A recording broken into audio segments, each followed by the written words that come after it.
My PhD research was guided by one main research question, namely, how do I design online social interaction for and with older people? At the time I started my PhD, I did not know that my learning journey would turn out as it had. I like to compare my learning journey with a multi-journey journey. At the beginning of my research, I had to establish the design challenge and define the problem. During this orientation phase, I went through the website design journey. In the explore and discover phase, I constructed 2 different prototypes and conducted experiments with it. First, the Teletalker, an online video connectivity system aimed at older people who are not computer literate. The Telewalker was a Teletalker redesigned for London care home residents. After I had built my design propositions and evaluated in natural settings, I invited the community to reflect on my constructions and to contribute with their ideas. For this, a co-design workshop took place in the final phase, the reflections phase. My research sub-questions were: how do older people currently undertake online social interaction? What are the design considerations when designing online technology for older people? How may new online social interaction technologies be made suitable for adoption by older people? Which elements of a method make it suitable for researching new technology with older people? I started the orientation phase by immersing myself into the topic. Which online systems aimed at older people existed already? Who were older people? Due to my work experience, I initially focused on designing a website aimed at older people.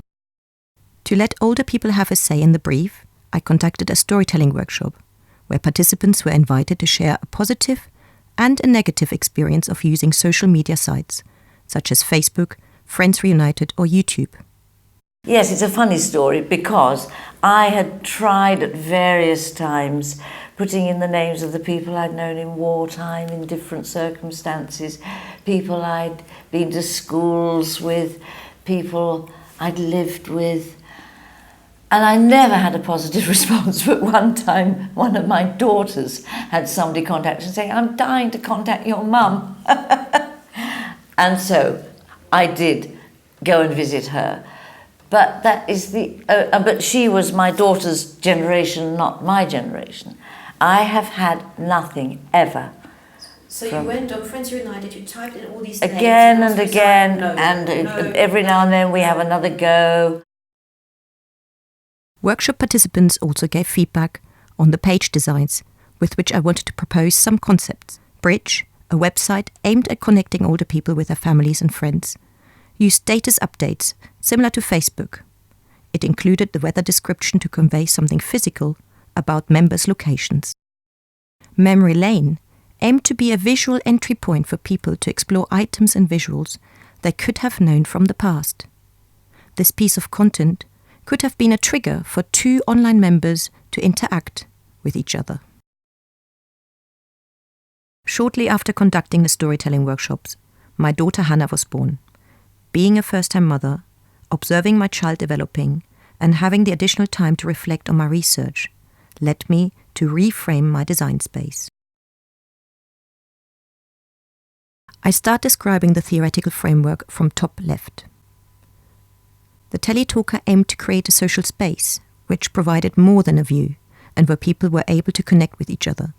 In contrast to some other museums' interactive displays, this prototype allowed to be tried out in small groups. It concentrated on one aspect of online connectivity to demonstrate the benefits to the older, not computer literate population. Ambiguity in design on information around the Teletalker was supposed to invite for interaction and reaction. Taking part in trying out the Teletalker, I expected to be seen like an event where people would talk about. Even when not using the Teletalker speak function, the view into the other place was instant feedback. Being curious is an intrinsic motivation, and wanting to view or have a peek is something we find appealing regardless of age. Friendly interaction with other people can be seen as a form of nurturing and feeds into our intrinsic motivation of social cohesion. Acknowledging that we humans are inherently playful the teletalker invited to view and to play with the sound mechanism and with other people. Even an elderly person who might not want to get actively involved can still get pleasure from seeing the view into the other space and knowing that they could communicate if they wanted to. By placing the technology into a metaphor that is familiar to many people, namely watching TV, but taking the designs from the 1930s to 50s as an inspiration for the kiosk design, aimed to promote familiarity and to avoid stigmatization.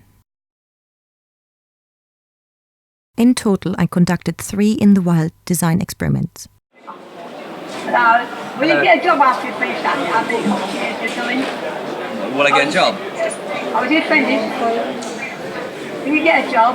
Find work. I can get a job. Well, illustration is a freelance-based career, but I'm planning to do teaching afterwards.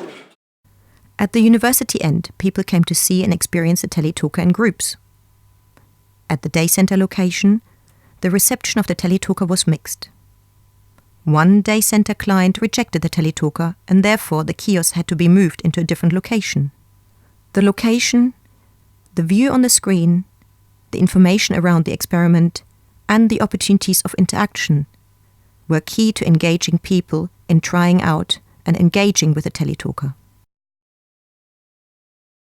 These 2 London care homes were due to be merged. The idea was that care home residents could get to know each other through the teletalker in a fun way prior to the move. Considering that the target group was now a specific audience, I immersed myself into their environment. Many residents had mobility impairments, which meant that the teletalker needed to be portable or movable. A new volume mechanism, such as a button, was chosen, since the previous was not intuitive enough. Previously, I relied on Skype for video connectivity, which brought challenges with it. For the telewalker, I decided to create bespoke software, which allowed visual and audio connectivity. During the design process, care home management suggested adding a bell to the interface in order to call for attention at the other location. In order to achieve in-depth discussion and reflections on the teletalker concept, I designed a 1-day co-design workshop, for which I invited participants to form specific groups. In each group, there was 1 designer, 1 person from an organization working with older people, 1 person from academia bringing meta-knowledge around research with older people, and 1 older person. I called this co-design activity an extended showroom, since I presented narratives from my design experiments and the physical prototypes in the morning and asked people to engage with the design proposition through make activities in the afternoon. It seemed like there were some situations where a fixed teletalker could communicate to another fixed teletalker, but in other situations it might be useful to have one that was fixed and one that was mobile. So you could perhaps take it round to people's houses in a van, almost like mobile library idea. The 3 groups came up with 3 ideas. The first one was virtual hospital visits. The second idea was shared shopping, with a person being the remote eyes and a connected group of people who could direct the shopper. The final one was connected learning, where the size and form of the device should be flexible and could be chosen according to the person's needs. My 4 design journeys involved different forms of participant engagement in the design process. Considering the diversity of older people and the multidimensional aspects of social interaction, I conclude that a designing with approach is favorable when designing future online social technologies. As physical outputs, my research produced 2 teletalker kiosk prototypes, 2 telewalker prototypes, and the teletalker app, which offers browser-based video connection and serves as presence software with a bell.